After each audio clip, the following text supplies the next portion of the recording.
dompet seluruh mahasiswa dan akademisi di sini tetap lebih tebal dompet dari si pengusaha ekstraktif tadi. Begitu cara kita membaca ketidakadilan. Jadi statistik itu seringkali menipu. Karena itu tugas akademisi adalah membaca secara metodologis numbers, grafik yang dipamerkan oleh pemerintah. Kalau saya misalnya tadi mengatakan bahwa ya ada suksesnya apa, Gini rasionya, dan saya tidak bongkar metodologinya, maka saya jadi pemuji pemerintah. Karena saya paham metodologinya, saya bilang saya nggak akan kasih pujian karena ini bohong. Kan begitu cara berpikir. Nah, ketertiban berpikir itu yang nggak ada pada istana hari ini. Istana yang dikerjakan istana apa sekarang? Panik. Karena nggak tahu siapa yang akan melanjutkan kepemimpinan Pak Jokowi. Di mana-mana saya kasih kritik begini, bukan saya membenci Pak Jokowi, tapi saya mengkritik kebijakannya yang tidak memungkinkan orang bertengkar secara akademis.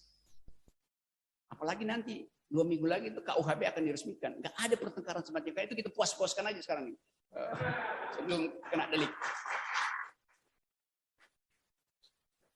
Padahal kebiasaan orang Padang itu, orang Minang itu bertengkar. Bertengkar secara akademis, bertengkar secara pikiran. Nanti suatu waktu akan ada pasal bahwa setiap orang atau barang siapa yang membuat pantun dan berefek kegaduhan kena pidana. Begitu jadinya nantinya. Karena itu pasal-pasal yang memang dipersiapkan untuk menghalangi orang memberi kritik gitu. Jadi teman-teman semua, kita sekarang ada dalam situasi semacam itu. Situasi yang membuat kita berpikir apa harapan kita ke depan.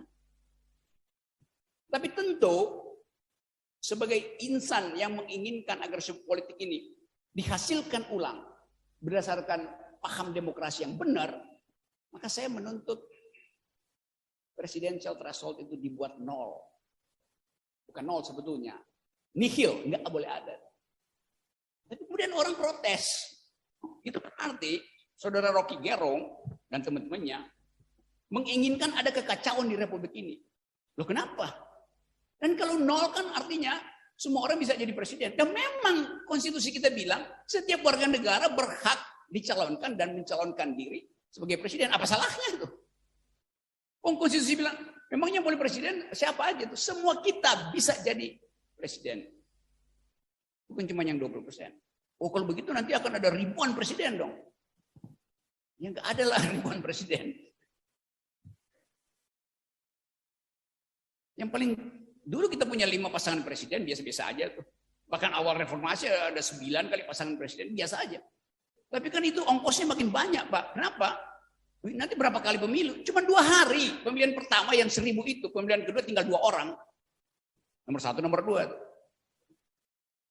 Secara teknis susah. Bikin aja pemilihan digital. Semua orang sekarang punya smartphone. Apa susahnya tuh?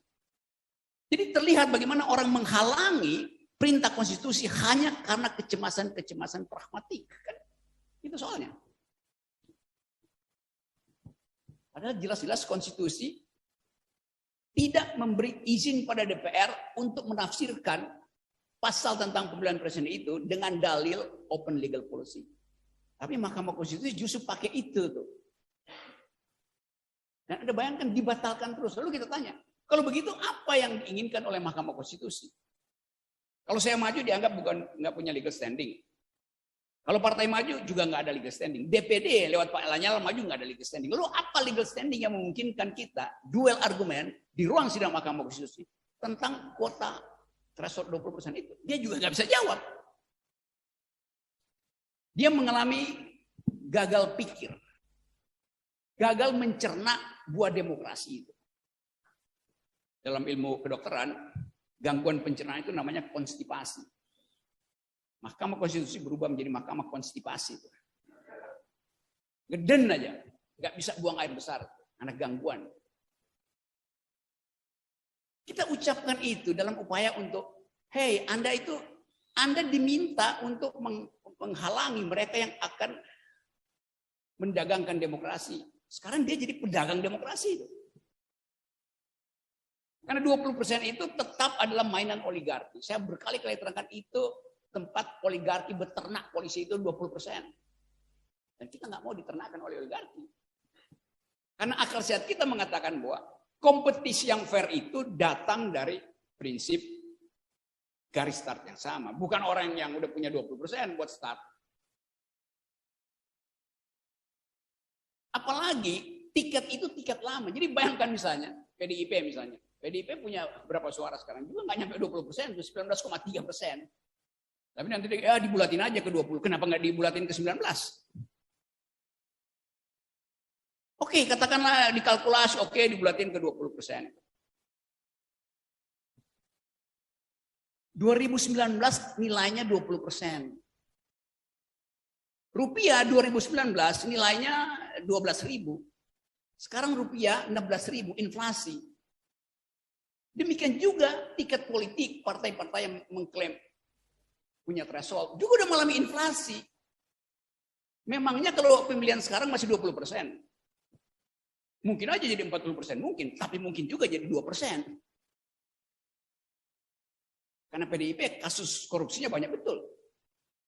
Jadi bagaimana mungkin memakai tiket lama untuk masuk nonton film baru, kan itu namanya pakai calo namanya itu. Tiket palsu, kan nggak boleh. Kalau memang mau diuji bahwa perlu threshold, oke, sama-sama kita buktikan bahwa kita mampu untuk menerobos pemilu 2024. Jangan pakai 2019. Kan rakyat yang memilih sebuah partai di 2019 menganggap partai itu bersih supaya tetap dipilih. Tapi kalau partainya busuk kan nggak mungkin nilainya sama. Sama seperti kasus Demokrat dulu. Yang dari 20 sampai 30% Partai Demokrat dapat, akhirnya drop sampai tinggal 4% karena korupsi itu. Kan nggak masuk akal kita pakai threshold 30% itu. Pada akhirnya SBY tinggal dapat 4%. Tuh. Dihukum oleh rakyat. Tapi kemudian Partai Demokrat membenah diri itu. Membiarkan kader-kadernya di penjara. Sekarang Partai Demokrat naik pelan-pelan jadi 12%. Jadi nggak mungkin tiket itu sama dengan pemilihan sebelumnya. Itu yang kita mau dalilkan pada Mahkamah Konstitusi. Jadi saya ingin supaya kalau teman Muhammadiyah sudah tahu semuanya ingin 0%. Itu ya bicara di semua Muhammadiyah. Karena ada otak mampu melihat bahaya kalau demokrasi itu dikendalikan dengan fasilitas threshold itu. Jadi itu yang saya sebut kedaruratan politik terletak pada kasus 20%. Kedaruratan ekonomi terletak pada inflasi yang hari ini kita nggak tahu bagaimana cara pemerintah mengatasi inflasi. Apalagi ada perang di Ukraina itu, sehingga dolar Amerika diperlukan untuk membiayai perang itu. Itu artinya Amerika sangat butuh likuiditas, maka dia akan sedot dolar sedunia itu pindah kembali ke Amerika. Dengan cara apa? Naikkan suku bunga di Amerika. Dolarnya pindah ke sana. Sekarang apa dilemanya bagi Indonesia? Kalau Indonesia tidak ikut menaikkan suku bunganya, maka rupiah akan jatuh. Rupiah bisa jadi 17-20 ribu. Maka inflasi terjadi. Sebaliknya, kalau Indonesia tetap mempertahankan, maka kredit konsumsi bunganya jadi tinggi. Jadi itu dilema yang mesti diputuskan oleh Presiden Jokowi. Tapi Presiden Jokowi nggak bisa putuskan itu. Karena bukan itu yang jadi kecemasan Presiden Jokowi. Bukan ekonomi yang jadi kecemasan. Yang jadi kecemasan adalah dia cemas kalau dia nggak meninggalkan legasi. Yaitu ibu kota baru. Yang nilai investasinya 400 triliun. Realnya begitu. Tapi kalau dihitung ulang mungkin udah 800 triliun. Sama dengan investasi di semua sektor yang dianggap industri strategis.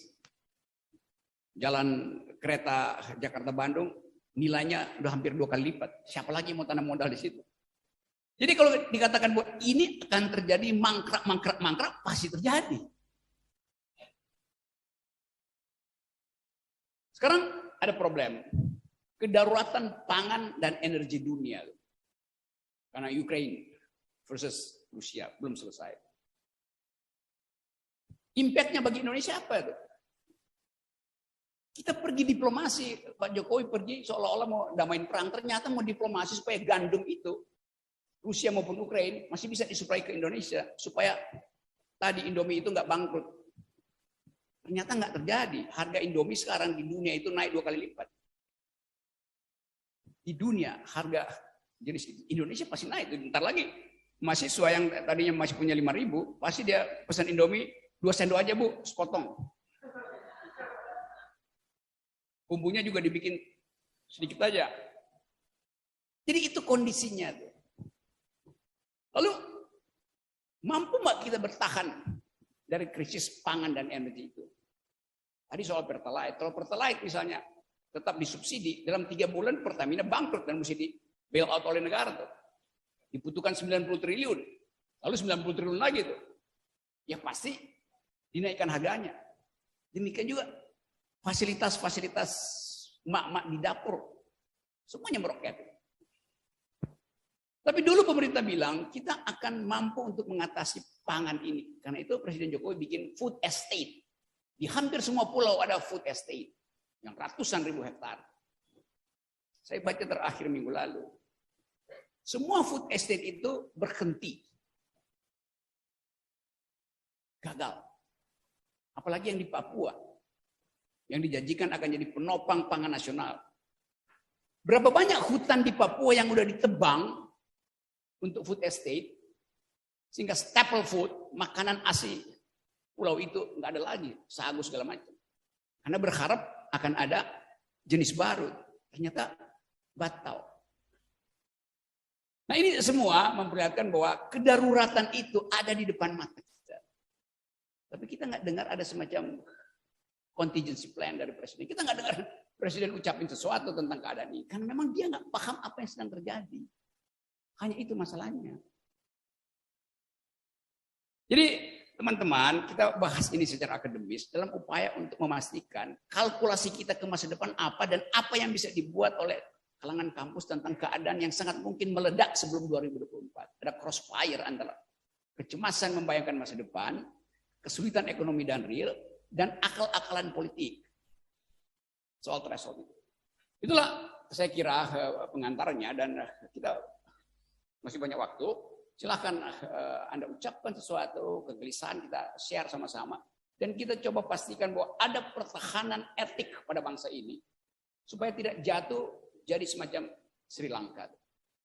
Dan sangat mungkin Ibu Sri Mulyani kasih sinyal terus-menerus bahwa kita potensial untuk menjadi Sri Lanka. Nah, kita ingin lihat sebetulnya sebaiknya terjadi aja supaya lebih cepat terjadi pembaharuan. Tapi ongkosnya mah kita hitung ongkosnya. Nah, saya lagi kampanye, kalau misalnya presidensial threshold itu tidak diturunkan, maka saya mau kampanye. Saya sebut gerakan LBP. LBP. Liga Boykot Pemilu. Serius. Karena hanya itu cara rakyat untuk mengatasi kedaruratan. Orang bertanya, solusinya apa? Enggak ada solusinya selain boikot pemilu. Boikot artinya percepat. 2024 nggak boleh terjadi itu. Apakah itu makar? People power kita sebut. Apakah itu makar? Loh, people power itu terjemahan dari kedaulatan rakyat. People, rakyat, power adalah daulat. Apa yang salah di situ? Nanti orang bilang nggak bisa, itu artinya Anda mau menurunkan presiden sebelum masa jabatannya berakhir. Memang nggak boleh. Konstitusi bilang presiden bisa berakhir jabatannya sebelum siklus pemilu berikutnya kalau syarat-syaratnya terpenuhi. Melakukan tindak pidana, tidak menghasilkan kesejahteraan. Kan semua persyaratan itu ada. Dan itu yang biasanya diproses oleh oposisi kalau demokrasinya jalan. Nah masalahnya oposisi kita nggak ada. Yang beroposisi cuma Muhammadiyah.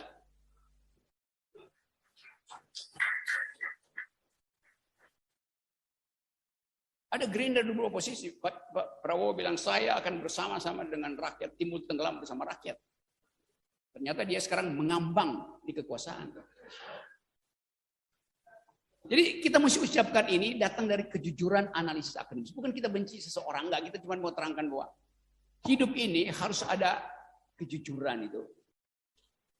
Jadi yang terakhir sebelum kita diskusi, saya lagi bikin skala parameter untuk menguji calon-calon presiden ini. Kan sering dikatakan calon presiden sekarang tergantung elektabilitasnya. Ya elektabilitasnya dibuat oleh lembaga survei yang isinya omong kosong gitu. Saya nggak percaya satupun lembaga survei. Karena dia nggak mau declare uangnya dari mana. Di luar negeri dipercaya lembaga survei karena dia langsung bilang uangnya dari kandidat ini, uangnya dari kandidat sana tuh, supaya fair. Sekarang lembaga survei menutup di watch akuntansinya akuntansi internal. Loh nggak bisa. Lembaga survei publik harus dibedah oleh akuntan publik. Kan begitu. Dan kita nggak tahu apa isi metodologi dan kenapa lembaga survei itu kemudian dipercaya. Jadi kita bikin aja parameter baru. Kalau kita lihat secara cepat-cepat, mana partai yang mampu untuk meloloskan presiden? Ya ada Prabowo, berapa Prabowo? Sekarang mungkin 26%, 27%. Atau orang bilang, enggak, baru 22%, yang 27% adalah PDIP. Oke, PDIP 27, Prabowo 22, Gerindra. Jadi apa bedanya Pak Prabowo dengan Ganjar, dengan AHY, dengan Caimin misalnya? Sama-sama nggak bisa nyampe 40%. Padahal untuk masuk di dalam dataran yang potensial dipilih, paling nggak udah lewatin 40%. Karena tinggal nambah 10%. Itu yang dilakukan SBY dulu. Dia tahu bahwa dia udah 40% di atas. Maka nggak perlu ada kampanye-kampanye, udah pasti terpilih. Jadi agak konyol partai-partai ini berpikir bahwa threshold itu penting, sementara mereka sendiri nggak bisa penuhi threshold itu. Kan Ibu Mega bilang kami nggak perlu karena kami udah punya threshold. Jadi tanpa koalisi. Kan Ibu Mega bilang begitu kemarin kan. Buat apa koalisi? Sekarang Ibu Mega suruh Puan Maharani untuk berkunjung ke semua ketua partai politik. Buat apa? Ya buat cari peluang koalisi. Tapi nanti Ibu Mega bilang enggak. Yang saya maksud itu adalah waktu itu Ibu Mega bilang koalisi nggak boleh. Tapi kalau ada istilah yang dia pakai, kerjasama boleh gitu. Suruh Ibu Mega lihat kamus, koalisi artinya kerjasama. Jadi ini hal-hal yang mendasar sebetulnya yang kita inginkan agar supaya dari ruangan ini kita bisa produksi alternatif. Jadi tadi saya bilang saya akan pasang parameter pertama adalah etikabilitas, baru intelektualitas, baru elektabilitas. Karena kita butuh pemimpin yang nggak berbohong, nggak terlibat korupsi. Itu namanya prinsip etikabilitas. Etikanya bagus, moral clarity-nya diperlihatkan. Jadi kebersihan etik itu yang didahulukan. Apa misalnya, ya nggak pernah korupsi, nggak pernah bohongi mak-mak. Itu syaratnya dong. Ya, kalau nggak bagaimana dia punya elektabilitas tinggi, tapi dia etikanya nggak ada. Bagaimana kita percaya? Kalau syarat itu lolos, oh ini orang etikabilitasnya bagus. Sekarang kita uji intelektualitasnya. Karena dunia ke depan setelah 2024, semua orang akan bicara tentang global politics. Dan itu perlu otak untuk diplomasi. Kualifikasi apa? Intelektualitas. Dia paham paling enggak, ya ilmu pengetahuan umum dia paham lah. Bukti bahwa dia paham, dia nggak bawa contekan kalau lagi bertemu orang itu. Lagi pidato di luar negeri nggak perlu pakai contekan. Kan itu syarat bahwa itu namanya intelektualitas. Sultan Syahrir pidato di PBB tanpa contekan dan berapi-api dan dengan logika yang bagus. Haji Agus Salim dengan retorika yang bagus datang untuk menghalangi mereka yang ingin membuli dia. Satu waktu saya pernah mau dilaporkan sama orang Minang bahwa saya dianggap menghina Haji Agus Salim. Karena dalam satu ceramah saya bilang begini, belajar dari kecerdasan dan kecerdikan Haji Agus Salim di dalam berdebat, di dalam mengungkapkan pikiran di semua forum. Satu waktu Haji Agus Salim lagi kasih kuliah umum dalam satu acara politik, lalu dia mulai diganggu oleh lawan politiknya dari belakang. Mbak. Karena Haji Agus Salim wajahnya seperti kambing. Ada jenggot di sini itu. Jadi diolok-oloklah Haji Agus Salim. Mbak. Haji Agus Salim tahu dia diolok-olok. Dia nggak usir. Dia cuma bilang begini, panitia, mana BEM? Mana BEM? Pada waktu itu kita banyak ada BEM. BEM, bukankah saya diundang di forum manusia? Kenapa ada binatang di belakang sana? Itu datang dari kecerdasan. Terus saya mau dilaporkan polisi oleh sebagian masyarakat Padang pada waktu itu. Loh memang itu faktanya, ada di dalam buku ditulis bahwa Haji Agus Salim pernah diolok-olok sebagai kambing. Tapi Haji Agus Salim tidak tersinggung, dia justru balikkan itu dengan logika dan retorika yang bagus. Saya diundang di forum manusia, kenapa ada binatang? Ngembek-ngembek di sana. Yang disindir langsung pulang.